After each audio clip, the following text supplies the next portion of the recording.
everybody, and welcome back to another episode of TECSpertZ. We're back with the crew again with one more episode with you guys before we go into spring break. So we got a little bit of a lengthy one for you guys today, so stick with us. But we are here with another episode for you guys because we still got to talk about what's going on in ECU sports. There's a lot going on right now. We got to let you know what's going on. My name is Nick Green. I'm the news and sports director at WZMB. I'm Garrett Spillman. I'm the sports editor for the East Carolinian. My name's Caleb Johnson. I'm a sports reporter for the East Carolinian. I'm Kenny Gates, the stage manager for WZMB.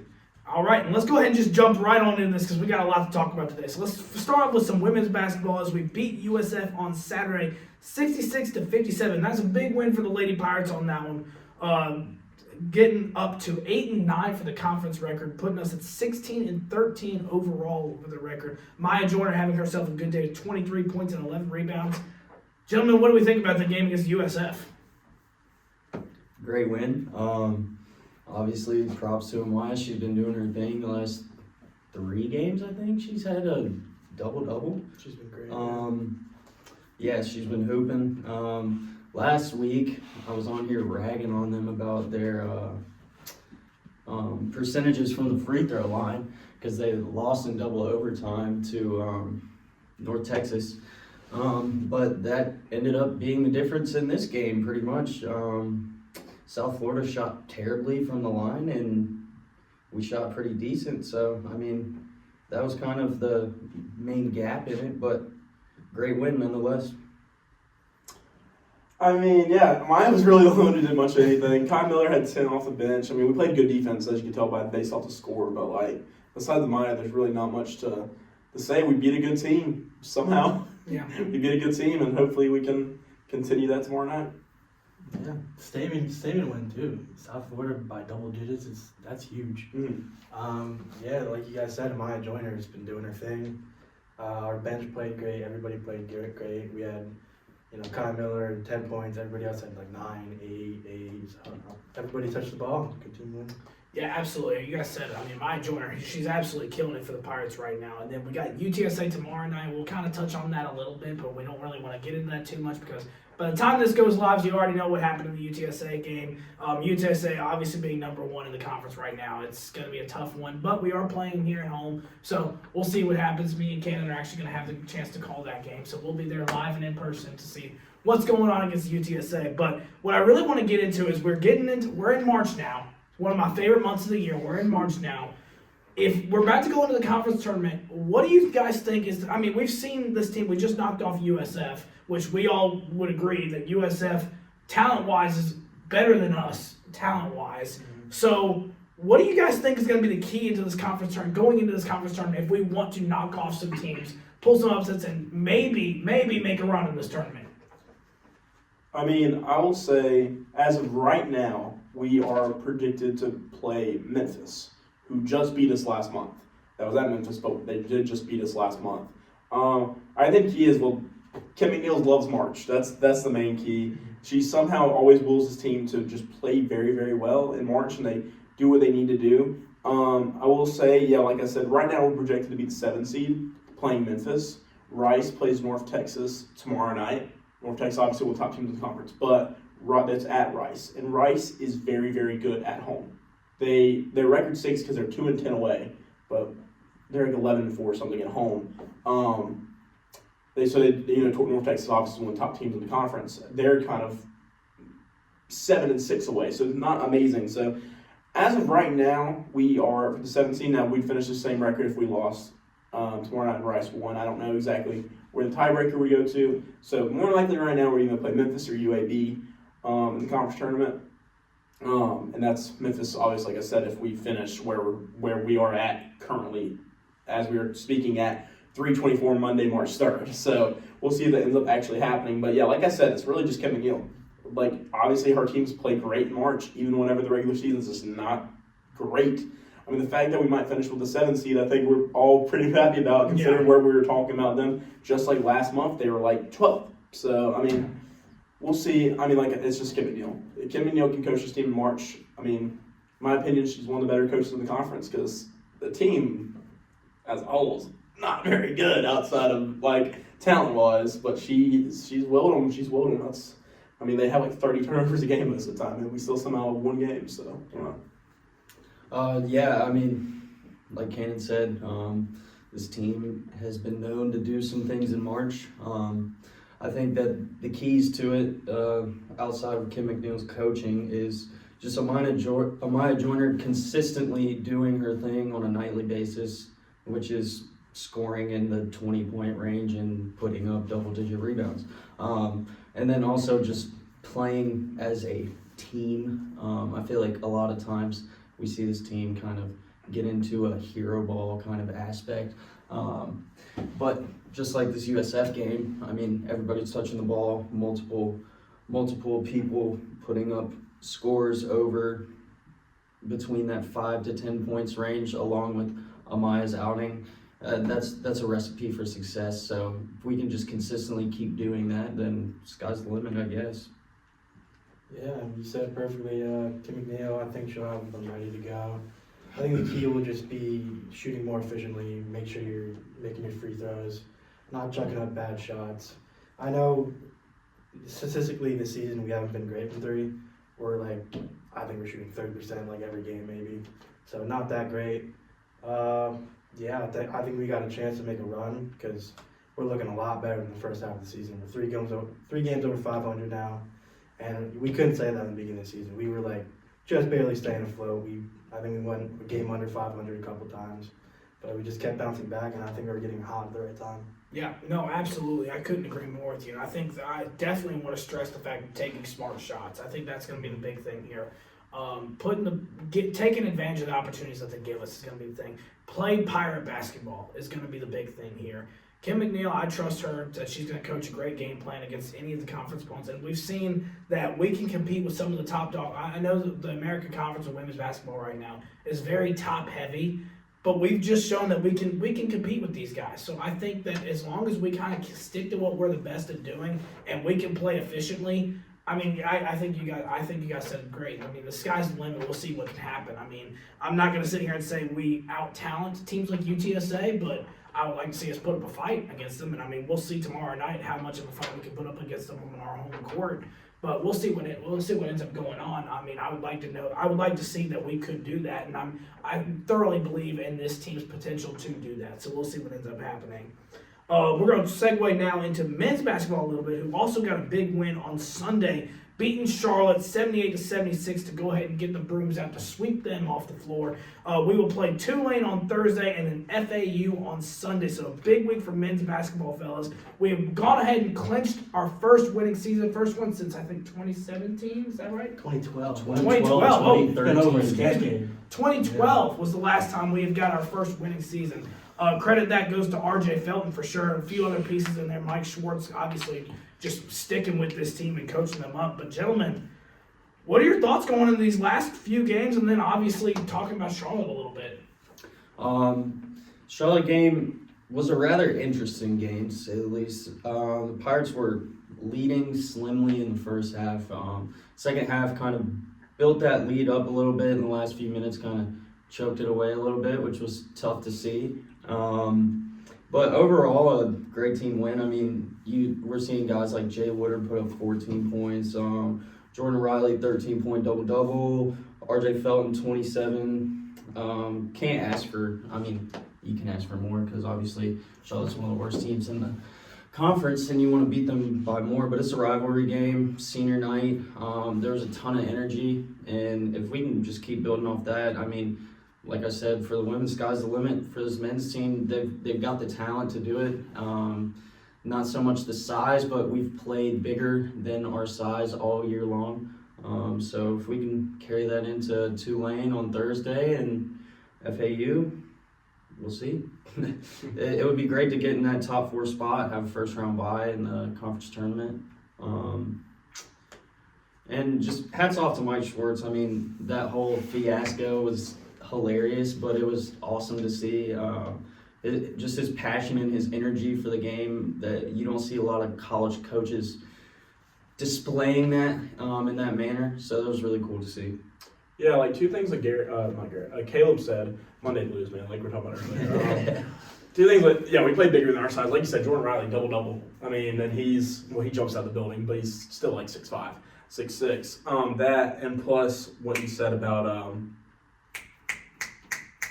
The bye. Oh, yeah, Woodard, yeah. yes, 'cause I love Woodard. But the bye, I was going to say, there's a very legitimate shot of us getting that because we play Tulane. They're 2 games above us right now, and then they play UAB after us. There's a very realistic shot of them going 0-2. I don't know how the tiebreaker works, but because if we were to split with them, because we've already lost to them once, I don't know exactly how that would work. But if there's a very legitimate shot of us getting the 4 seed, there's also a legitimate shot of us dropping to the 6. Where right now we're at the 5 because FAU and us have the same record. We obviously play them after we play Tulane. But I mean, if we keep playing like how we've been playing in some games, Charlotte game kind of excluded. There were some very good moments, some bad moments. We'll be all right. And that's the one thing to say about Charlotte. Like I text y'all, Nick Graves, that kid's a bucket. Oh, yeah. That kid's gonna be at a Power 4 school next year, no 100%. question, balling out. Yeah. Yeah, I'm super excited right now. Honestly, we look so much better than we did to start the season, and I want to give a lot of credit to Mike Schwartz because he's benching CJ at some pretty key moments. I think he only had like 24 minutes for Charlotte.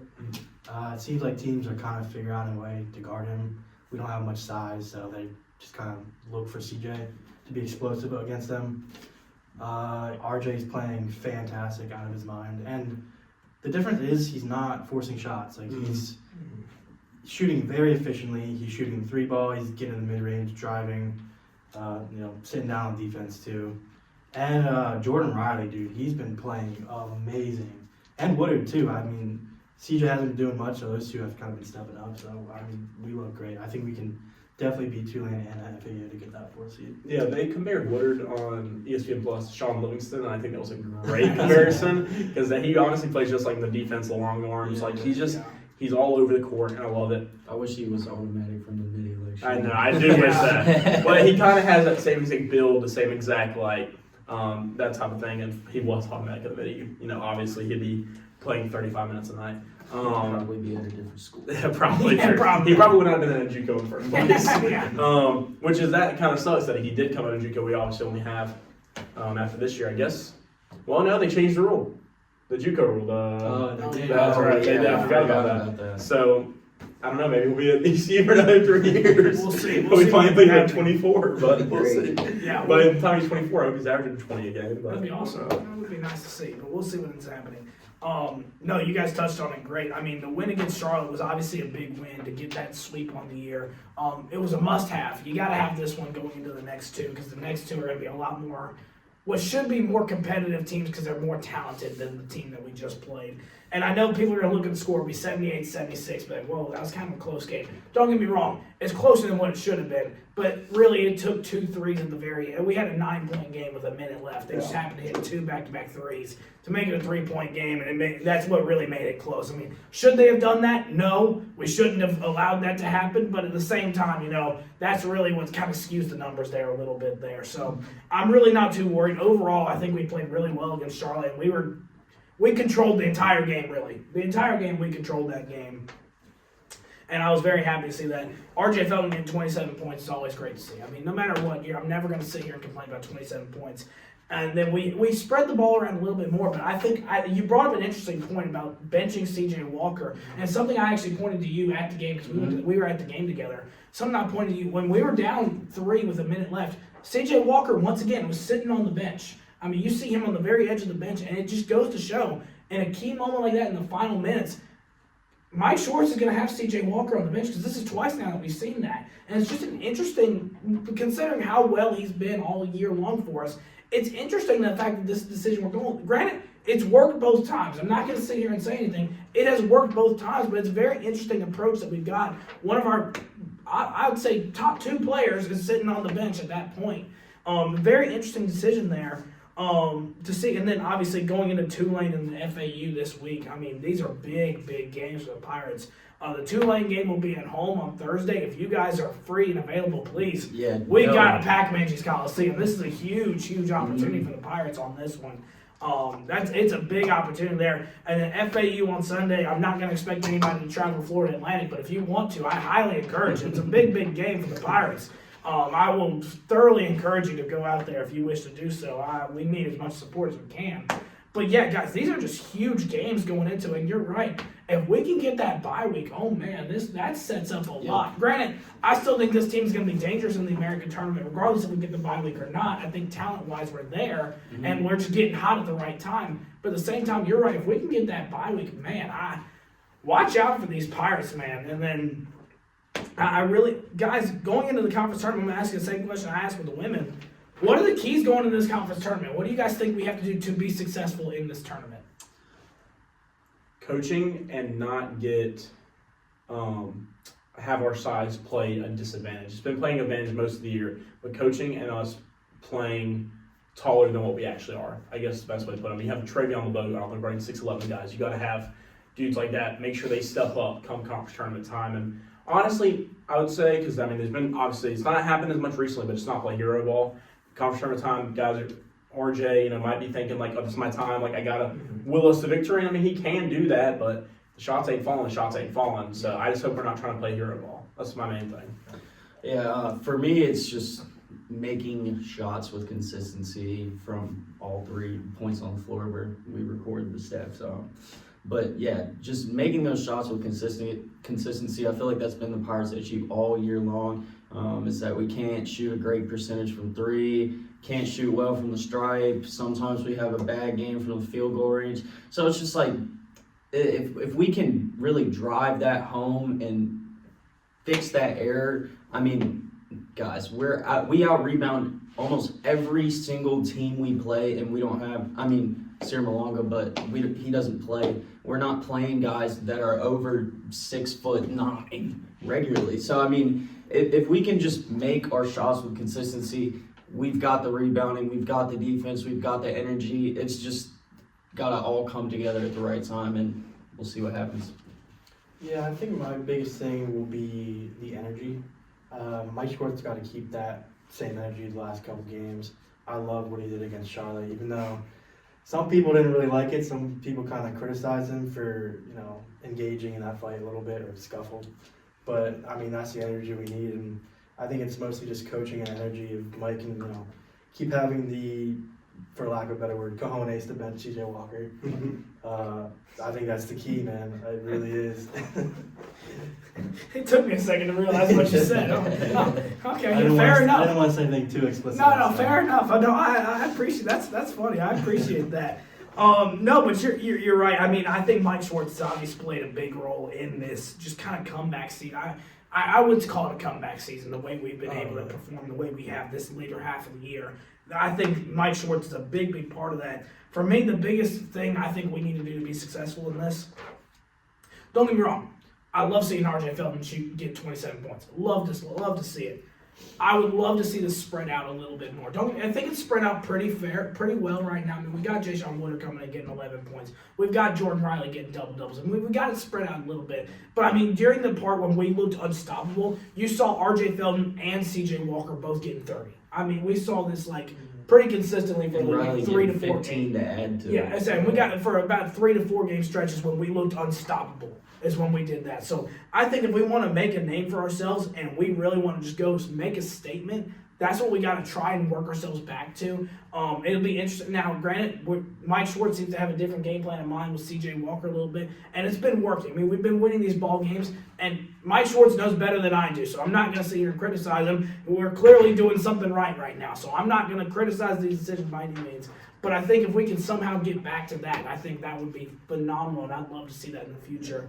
And hopefully, I think that can escalate us a little bit. I really do think. I mean, once I said it with the women's team, but I'm really just the sky's the limit here. The sky's the limit with these men. Mm-hmm. Me and Chad made a bet on our on his radio show, and we actually got Caleb in on this bet recently at the women's basketball game. If you guys want to join, you're more than welcome to. Nope. He's already saying no. But, if the men make March Madness this year. We are. I saw this from the guys over at Pirate Radio, so shout out to the Pirate Radio crew over there. These are the guys who inspired this. But we are buzz cutting, blonde hair, just like CJ Walker. The difference is Caleb could actually do it. You and Chad just would not. We look stupid. Caleb, I could actually see with a blanket. Chad's Slim got the Shady. buzz I could see you being Slim Shady. See, Chad's got the buzz cut. But he's redheaded. Fair. Oh Lord. Yeah, it's redhead. Hey, He's fair. gonna be blonde with pale white skin. I'll make sure to wear this if it happens and shave my head, dye it blonde. I'll be looking like preseason Joe Burrow. See, like, yeah, I can actually see you with a buzz cut. That's the difference. With me, I'm gonna have to buzz cut my hair. No, Dye the beard. I'm dyeing the beard. I'm dyeing the beard. I would have to dye the beard. I would have to dye the beard because I'm not going brown and blonde. If this happens, the beard's going blonde because I'm not shaving the beard again. He's gonna look like a young Santa Claus. Dude, we gotta make more plans. So Can you just do it anyways? No, there's got to be an incentive for this. How much money would it take? Now, money talks. Money talks. If each of you give me 100, I'll consider. Okay, that's this. insane. No, I paid for your haircut. That's about it. Well, Because that would be a decent amount of chunk of money though. To dye hair too. it would be. Yeah. It would be. We gotta go to a salon to do that. Oh yeah, 100%. But anyway, that's we'll get back on topic now. So that's kind of where we're at right now. And, it's actually somewhat realistic, to be honest with you. So, like, it's not like completely It's out not of the too question. far-fetched, Like, yeah. it's not too far. Now, granted, it would take a lot, but it's not too far fetched. So, if we come back from our spring break and I'm a buzz cut blonde hair and my beard's blonde, you know why? It means we're in March Madness and we're still going to be talking about basketball for a few more weeks, which I would love to talk about basketball for a few more weeks. Do I think I'd look stupid with blonde hair and blonde beard? Yes, I do. But you know what? That's the price I'll pay for being a Pirate, and I'm okay to do that. Let's go ahead and talk about baseball now, since we had a big weekend this past weekend, the Keith LeClaire Classic. We also beat Old Dominion on Wednesday, 8-2. Big win there, and then the Keith LeClaire Classic.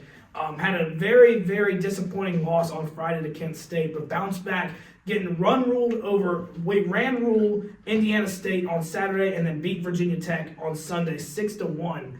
Gentlemen, what were your thoughts on the weekend? Kobe Wallace sucked. No, sorry, I had to do it. Here we go again. I would say the key of us for this weekend, we had 24 innings of great pitching. And that's what lost us the game on Friday. It was really, really bad. One inning, but just the last few just weren't great in general. But yeah, basically, you're right. It was basically 26 innings of great pitching and one just really, really bad one. It wasn't even. It was 1/3. Yeah. 1/3. Pruitt, man, and I tried to. I like Pruitt too much to hate on. He had a great game last night. He did. He came in. He did what we needed him to do. I think we all can agree. 2-1 is what me and Caleb predicted, obviously. But I said 3-0. Yeah, It should have been 3-0. I also It said should have been 3-0. 3-0. the game that we thought, We're all right. even if y'all were gonna say though 2-1, the game that you thought we were gonna drop would not have been Kent State. No, it would Would not have been Kent State. No, it wouldn't. And in Indiana State going 0-3 in the tournament, I was very shocked by it. I was too. Very shocked by that. I thought they'd at least beat Kent State. Pitching, man. We looked great. I was very glad to see Bradley Zayak not pitch yesterday. Just because That's the one right there. it was pretty bad. Lance Williams looked good. Pruitt looked good. Ethan Young Stud. but he was pissed. He did not want to come off the field. I was watching. He was just like he was kind of like, oh, I don't want to do it right now. And understandable. You're a competitor. You want to stay on the field, but that time of the ball game, you needed. It was time for him. You needed to get pulled. I believe it was Lance, Young, Pruitt, and That's it. that was it. Okay, that's what I thought. Yeah. That's what I thought. The team, the pitching was great. The hitting came when we needed it to. And it's just like in baseball. Sometimes, those first couple innings, you need to get a scrappy run on the board just to get the lead. And then as those later innings come on, you kind of start figuring out the batters. Like that tall dude for VT yesterday, he had like 9 strikeouts, but then boom, homer by Collins, right? Yesterday? Yes, yesterday. Boucher. Boucher. Boucher, all of a sudden, boom, 2-run shot. And that's what we needed. And we ended up winning that game. VT, I thought would be the game we dropped. Obviously not to get State. Pitching looked great. Pitching is mainly the thing I'm keying on just because 26 innings of outstanding pitching. Mm-hmm. So, yeah. Kent State let me start off. ODU, congratulations to Cliff Godwin, 400th career win. Oh, That's amazing stuff. I believe he is 24, 25. I think he's 24 now from Gary Overton for the record. I believe he's 24 now. Could be 25, but I think it's 24. Hats off to to Coach Godwin. Kent State on Friday, that's just a terrible loss. I feel terrible for Ethan Norby. He pitched one heck of a game. Then 7th inning, 2 3-run bombs. That just cannot happen, man. It's just not good baseball. Indiana State, I mean, dude, they didn't even like show up to play. We kicked their tails so bad. Shout out to Austin Irby, that walk-off homer, that was pretty sweet. Virginia Tech, what a watch. Dixon, bald, per usual. Kalinic and Burris put the game away. That dude makes me laugh so much. He's so cocky. Boucher, 2-run bomb to put us ahead. I mean, and like he said, the pitching all weekend, except for that one inning of the Kent State game, was absolutely amazing. And big shout out to Dixon Williams. I mean, he really showed up this weekend and was the star we all expected him to be. Just consistency, great plays in the field. Like, I can't say enough good things about that guy. He is an absolute stud. Dude, I'm sorry, but Clinch is so funny. He's like bobbing his head up, and I'm like, dude, you gotta like. I think it's so funny. If he was on any other team, I'd hate him. But I think it's so like was it him that told him like yeah. chill out? What came on? He was like, yeah, you need to sit down. He was like, he was saying something. He's like, and then he started doing it again. and then he had a sack fly right after. Yeah, so he did what he did. Yeah, It's so funny. yeah, but I'm with both of them. The pitching was outstanding. Ethan Young, honorable honors this week, I believe. Really? Yeah, That's I awesome. think they just Yeah. announced Let's that go. a couple hours ago or something. But Lance Williams, he was great too. Brad Pruitt, sorry, he was good yesterday. It's unfortunate he comes in, lets up 3 runs. I mean, that's just, he doesn't typically do that.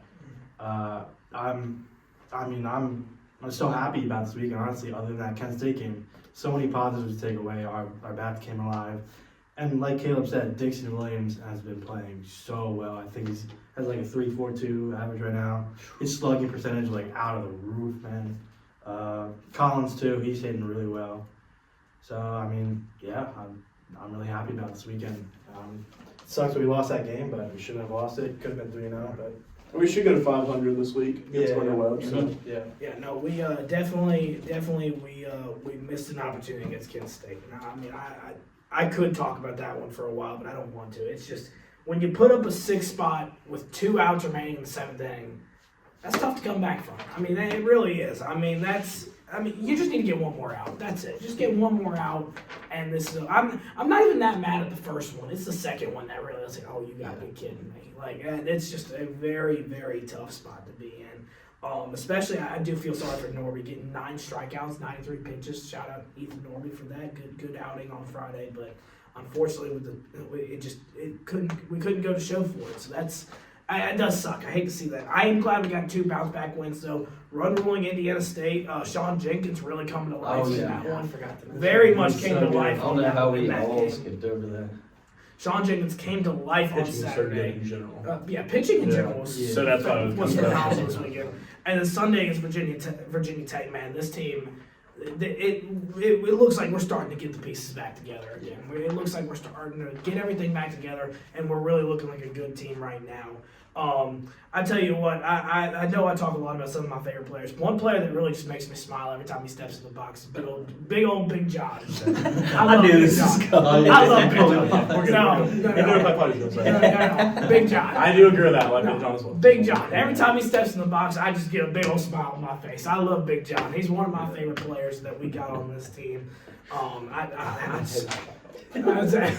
know. Everybody's eyes just looked at me the second I said, there's one player. Everybody's just like, oh, jeez, he knows what he's about to say. If you've been a fan of this podcast, you know where I was going to go with that. That 175, just so you know who he's talking about. Not John Collins. The other guy he's talking about. 175. I won't bring him up yet, but we'll see. We'll see if I do. I don't really know yet. But but at this point, I mean, Big John, he's just one of my favorite players to watch, man. I'm happy we got to see him get some DH spots this weekend.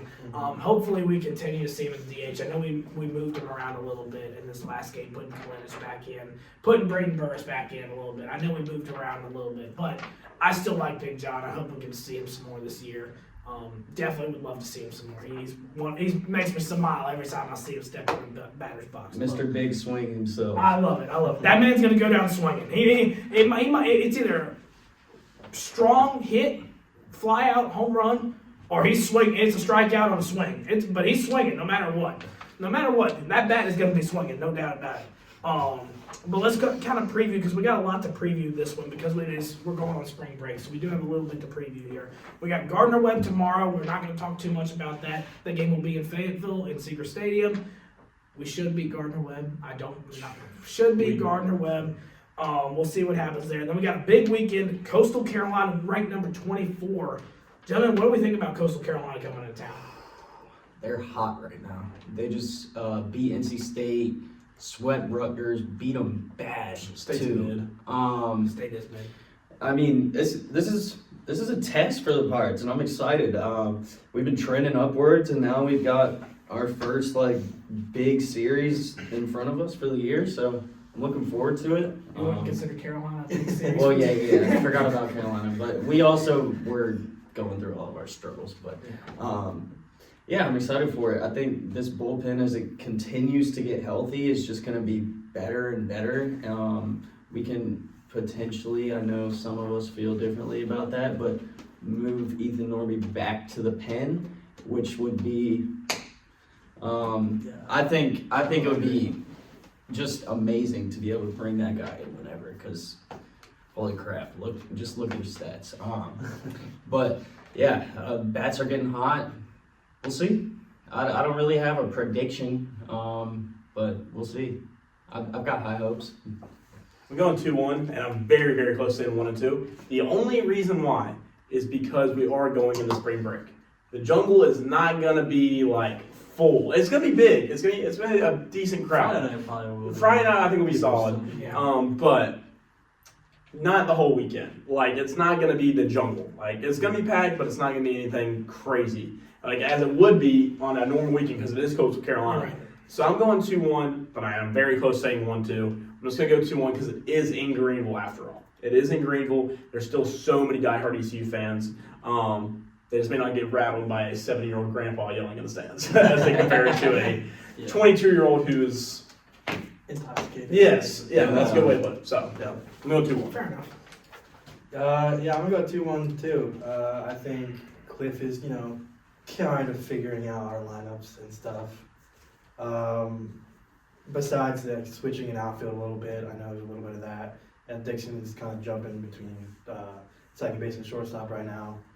I think we are kind of figuring it out. Other than that UNC series, I got a lot of positives. Yeah, I think we can go 2-1 for sure. I'm just going to say one thing, sorry, Nick, before I cut you off. Boucher has 6 errors. Needs to stop doing that. Sorry, go ahead. Fair enough. One of the ball in the shirt. jersey, yeah. I just wanted to say that. Go ahead. Fair enough. Now you put me in a tough spot, because I was going to say 2-1, but now I'm tempted to say 3-0. I'm tempted to just go ahead. 3-0. I'm tempted to go ahead and make a statement. Let's go ahead. Let's say 3-0. Give me the Pirates all the way, baby. King I optimism. think I like the way this team is trending. I think Cliff Godwin's going to have them prepared this weekend. And I would like us to make a big old statement win against Coastal Carolina, the Sea Chickens over there in Myrtle Beach. I'd like us to make a statement win against the Sea Chickens. Let's go ahead and let's make it happen. Big test coming up this weekend. I think this will be a much better team than what we've seen in the past recently. We'll have almost a full week of practice. Obviously, we got the game on Tuesday, but that's the only midweek game we got this week going into Coastal Carolina. Oh, I'm ready for it. Let's do it. Let's 3-0. Let's sweep them. I'm ready for it. Some of the games to kind of get on your radar, but since we won't have a chance to talk about it, we got VCU Tuesday and Wednesday that next week, and then we got another series against William and Mary before UNCW. We play them in Fayetteville. Just kind of have that on your radar, since we will not have the chance to talk about any of those games because we will be on spring break next week. But gentlemen, that's what we got for you. Do you guys have any closing thoughts before we end this podcast today? I really wish the Coastal and the William and Mary series were flipped weekends. I agree. Yeah. I also agree. So bad. I'll be interested to see the VCU games, Me who too. gets the starting spots. And Colby Law Snakes, yeah. That 175, man, is bad.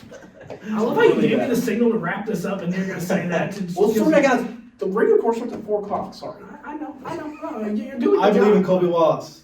Final thought.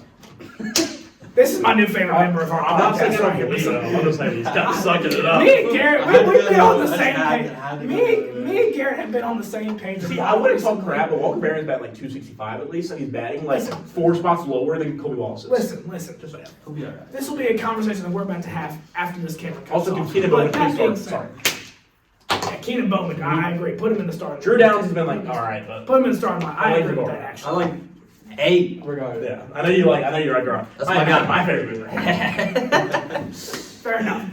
All right, y'all. Thank you so much for tuning into this week's episode of TECSpertZ. We'll be back again with you in 2 weeks. Not next week, in 2 weeks. We'll be back then. We're going to spring break. Until then, go Pirates.